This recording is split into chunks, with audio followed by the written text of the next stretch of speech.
굿모닝 큐티 가족 여러분, 별이 빛나는 밤에 라는 설교 시리즈 기억나시나요? 남다른 아픔과 고난 가운데 있는 성도들에게, 그리고 이미 당한 고난으로 상실감 속에 살아가는 여러분들을 위해서 설교를 했었습니다. 우리는 누구나 인생의 어두운 밤을 만나게 되지만, 그러나 또 기억해야 하는 것은 어두울수록 별은 더 빛난다는 사실입니다. 참으로 신기합니다. 우리 생각에는 다 끝난 것 같은데 예수님 안에서 더 밝은 소망을 볼 수 있기 때문입니다. 오늘도 그 소망으로 승리하는 날 되시기를 바랍니다. 그리고 제 뒤로는 빅서 비치가 멋지게 보입니다. 캘리포니아에서 꼭 가봐야 하는 곳으로 빠지지 않고 등장하는 곳인데요. 기회가 된다면 꼭 한번 가보시기를 추천해 드립니다. 아름다운 장소를 사진으로 담아주신 김수경 권사님에게 감사를 드립니다. 오늘 함께 부를 찬송은 367장 십자가를 내가 지고입니다. 다 함께 3절을 찬송하겠습니다. 내가 핍박당할 때에 주의 품에 안기고 세상 고초당할수록 많은 위로 받겠네. 주가 주신 기쁨 외에 기뻐할 것 무엇냐. 주가 나를 사랑하니 기뻐할 것뿐일세. 십자가의 도가 멸망하는 자들에게는 미련한 것이요 구원을 받는 우리에게는 하나님의 능력이라. 기록된 바 내가 지혜 있는 자들의 지혜를 멸하고 총명한 자들의 총명을 패하리라 하였으니, 지혜 있는 자가 어디 있느냐, 선비가 어디 있느냐, 이 세대의 변론가가 어디 있느냐. 하나님께서 이 세상의 지혜를 미련하게 하신 것이 아니냐. 하나님의 지혜에 있어서는 이 세상이 자기 지혜로 하나님을 알지 못하므로 하나님께서 전도에 미련한 것으로 믿는 자들을 구원하시기를 기뻐하셨도다.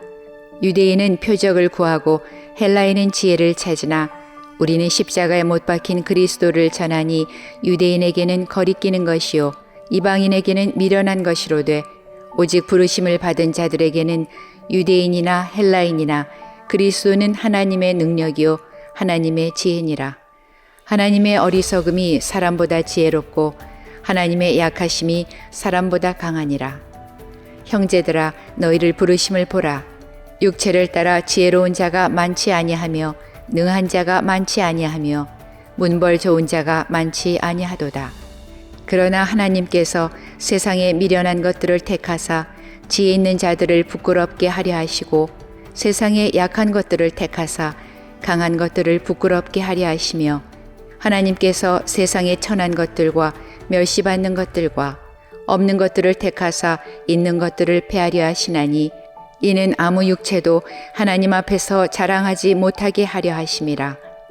너희는 하나님으로부터 나서 그리스도 예수 안에 있고, 예수는 하나님으로부터 나와서 우리에게 지혜와 의로움과 거룩함과 구원함이 되셨으니, 기록된 바 자랑하는 자는 주 안에서 자랑하라 함과 같게 하려 함이라.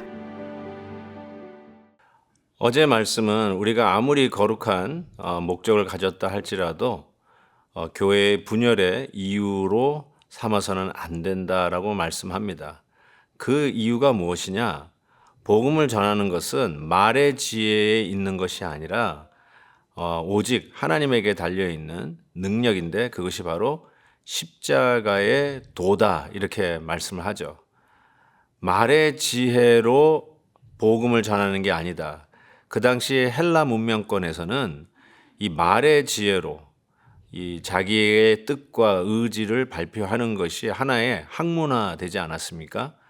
그래서 누가 더 설득력이 있느냐, 누가 더 화려하게 프레젠테이션을 잘 하느냐에 따라서 누구 말이 옳고 그른 것을 판단하던 그 당시에 복음을 전하는 것이 얼마나 이 미련한 것이었을까.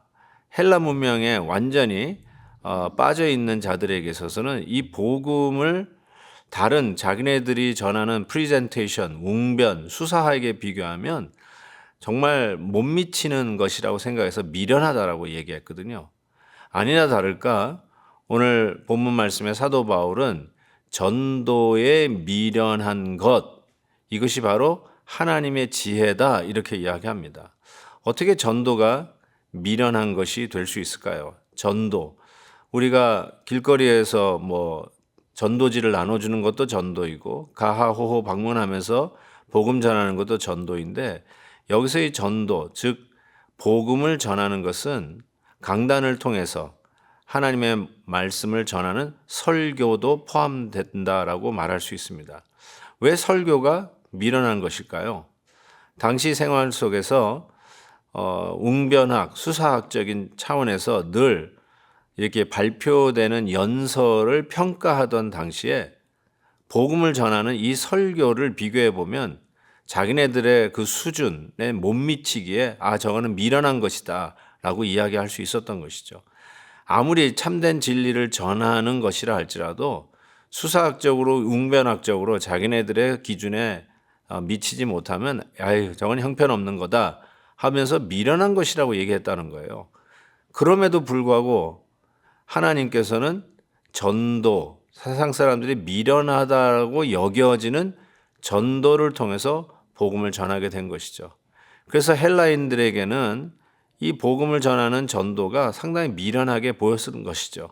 자기네 수준에 못 미친다라고 생각했던 것이죠. 그런데 또 한 가지 기억해야 될 것은 유대인들에게는 이게 거리끼는 것이다 라고 이야기했던 것입니다. 왜 이방인들, 즉 헬라인들에게는 미련한 것이 전도이고, 그리고 이미 하나님을 믿는 백성, 율법을 이미 선물로 받은 유대인들에게는 왜 이게 거리끼는 것이었을까? 즉 이 영어로는 스톰블링 블락, 우리가 걷다가 돌부리에 치여서 넘어지게 하는 바로 그 장애가 이 거리끼는 것인데, 어떻게 이 전도가 남을 넘어뜨리게 되는 그러한 거리끼는 것이 되었을까? 유대인의 입장에서 생각했을 때는 자기네들의 율법을 자랑하고 싶었죠. 우리가 얼마나 탁월하게 율법을 준수하고 있는 민족인지, 우리가 다른 이방인들에 비해서 우리가 얼마나 하나님의 사랑을 독차지하고 있는 우수하고 탁월한 민족인지 그거 자랑하고 싶었거든요. 그런데 십자가의 도가 무엇입니까? 바로 우리는 그 십자가 앞에서 모두 다가 평등하다는 거 아닙니까? 복음의 불도저를 밀고 갈 때에 그렇게 자랑스럽게 우뚝 섰던 산도 낮아지고 형편없이 낮아졌던 골짜기가 메워지는 이 평등의 역사, The Greatest Equalizer라고 별명을 붙일 수 있는 이 복음의 도가, 유대인들은 스스로 자랑하고 싶고 자기의 잘남과 자기의 탁월함과 우수함을 자랑하고 싶었는데 이 복음 앞에서 다 평등하다니까 넘어질 수밖에요. 거리끼는 것이 될 수밖에 없었던 거 아니냐는 것이죠. 그래서 십자가의 도는 우리 모든 자들을 바로 그 복음 앞에서 평등하게 놓게 됩니다. 우리 모두가 하나님의 은혜 없이는 살 수 없는 죄인인 것을 고백하게 합니다. 내가 아무리 가방끈이 길어도, 내가 아무리 타고난 미모가 있어도, 내가 아무리 가족적인 배경이 있어도 그 어느 것도 복음 앞에서는 다른 사람보다 더 우수한 자리에, 탁월한 자리에 놓이지 아니하고 우리 모두는 죄인 중에 죄인이라고 하는 평등의 자리에 놓게 됩니다. 그래서 우리는 하나님의 은혜 없이는 절단코 거룩하신 하나님 앞에 나아갈 수가 없습니다. 우리는 그 누구보다도 더 나은 위치에서 나의 나됨을 자랑할 수 있는 자는 없습니다. 사랑하는 성도 여러분, 바로 그게 복음입니다. 누구를 너와 비교해서 내가 더 잘났다고 자랑하겠습니까? 고린도 교회의 문제가 뭐였을까요? 자기가 잘났다는 거죠. 내가 너보다 낫다는 것이죠.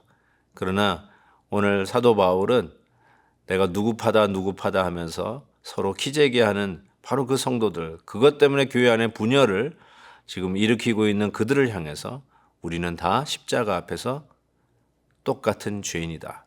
이것을 가르쳐 주고 있는 것이죠. 사랑하는 성도 여러분, 거기서부터 출발하십시다. 다시 십자가 앞에서 우리는 다 같은 죄인인 바로 그 스타트 포인트에서 다시 시작하십시다. 그러면 겸손해지고 다른 자도 품을 수 있는 이 복음의 여유가 우리 안에 있을 것을 믿습니다. 하나님 아버지 감사합니다. 정말 죄인 중에 죄인 된 이 부족한 자를 예수 그리스도의 십자가로 구원해 주신 것 감사합니다. 그것뿐입니다. 그것만 기억하고 오늘 하루도 나와 다른 사람, 나와 의견이 대치된 사람, 내가 못마땅한 사람, 그럼에도 불구하고 우리는 은혜로 구원받은 자임을 기억하고 나아가는 하루가 되게 하여 주옵소서. 예수 그리스도의 이름으로 기도하옵나이다. 아멘. 내일 헵시바 때 뵙겠습니다.